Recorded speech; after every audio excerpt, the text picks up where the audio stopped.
नमस्कार। आज मैं आपको एक चतुर पत्नी की कहानी सुनाऊंगी।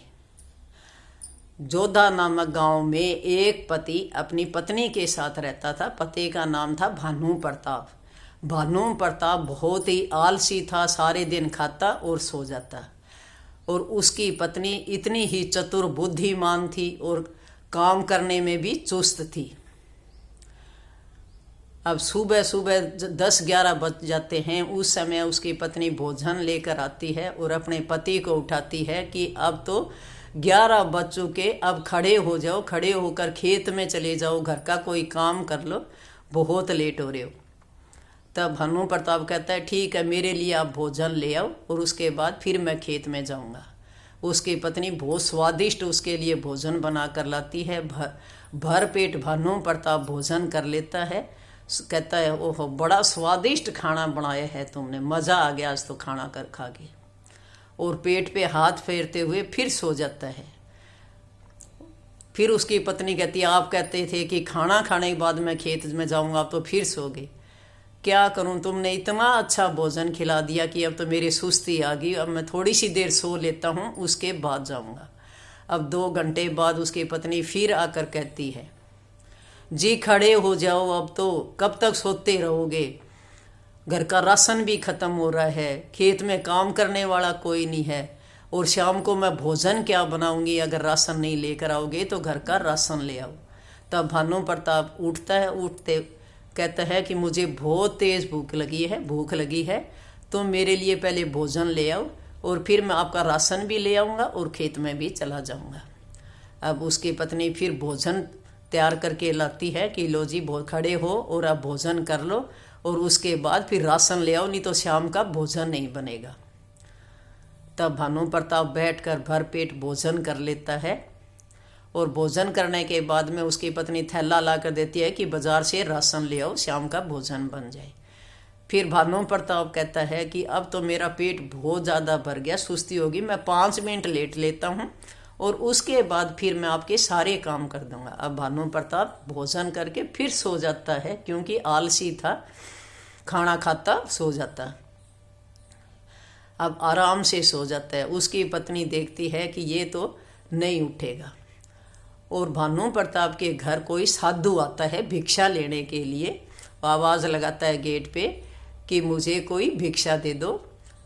तब उसकी पत्नी कुछ आटा लेकर आती है साधु के लिए। तब साधु कहता है माई मुझे भोजन खिला दो, मुझे बहुत तेज भूख लगी है।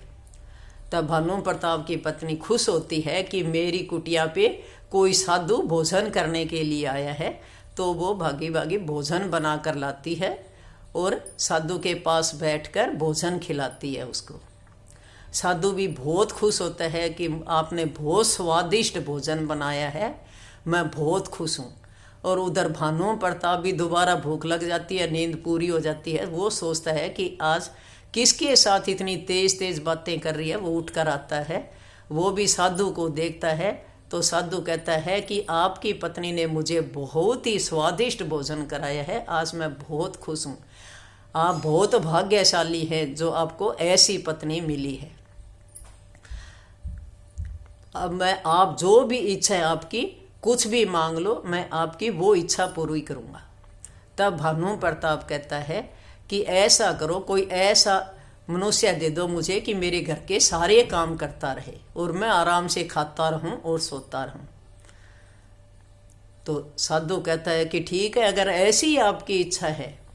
तो वो साधु उसी समय अपनी शक्ति से एक राक्षस को प्रकट कर देता है और भानु प्रताप से कहता है कि ये आप जो भी काम कहोगे वो करता जाएगा, और जब आप इसको काम नहीं कहोगे तो फिर ये आपको खा जाएगा, आपको भोजन बनाएगा ये, तो ये देख लेना। भानु प्रताप खुश हो जाता है, कहता है कि नहीं, मेरे पास बहुत काम है, मैं इससे काम करवाता रहूँगा।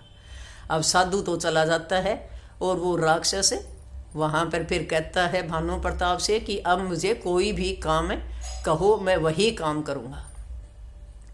अब उसके बाद फिर भानु प्रताप राशन मंगवाता है बाज़ार से। वो 2 मिनट में राशन ला कर दे देता है सारा घर का, क्योंकि वो तो एक माया युक्त वो था कि 2 मिनट में ही कोई काम कर देता था।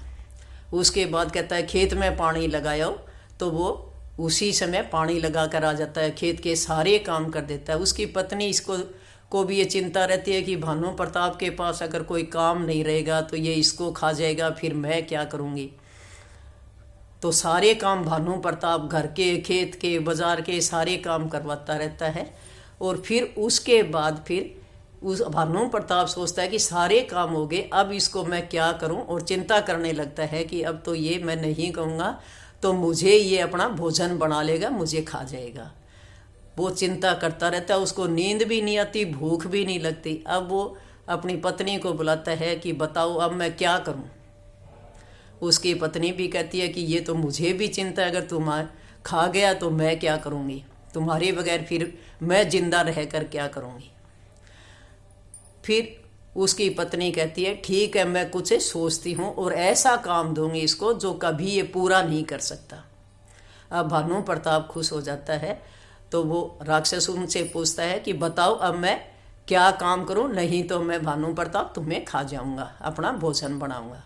तब उसकी पत्नी कहती है कि हमारे घर के पीछे एक मोती नाम का कुत्ता है, तुम उसकी पूंछ सीधी कर दो, क्योंकि ये तो सभी को ही पता है कि कुत्ते की पूंछ कभी सीधी नहीं होती। बोतल के अंदर डालकर भी रखोगे, चाहे 1 साल तक रख लो, तो भी सीधी नहीं होगी। ये तो एक कहावत भी है कि कुत्ते की पूंछ कभी सीधी नहीं होती। अब वो राक्षस उसके पीछे, मोती के पीछे भागता रहता है, उसकी कभी पूंछ पकड़ता है, सीधी करता है, कुत्ता भौंकता है, फिर भागता रहता है। समय निकलता जाता है, काफ़ी टाइम हो जाता है, लेकिन वो राक्षस जो है वापिस घर नहीं आता, क्योंकि वो उस कुत्ते की पूंछ जो है सीधी नहीं कर सका और घर नहीं आ सका। अब जो है दोनों पति पत्नी खुश रहने लगे और भानु प्रताप भी सारे काम करने लग गया, खेत के भी काम करता, घर के भी काम करता। तो चतुर पत्नी थी, बुद्धिमान थी, तो अपने दिमाग से उसने ऐसा काम सोचा जिससे भानु प्रताप भी काम करने लग गया और उसकी जान भी बचा दी। तो अपने दिमाग से मनुष्य कुछ भी कर सकता है।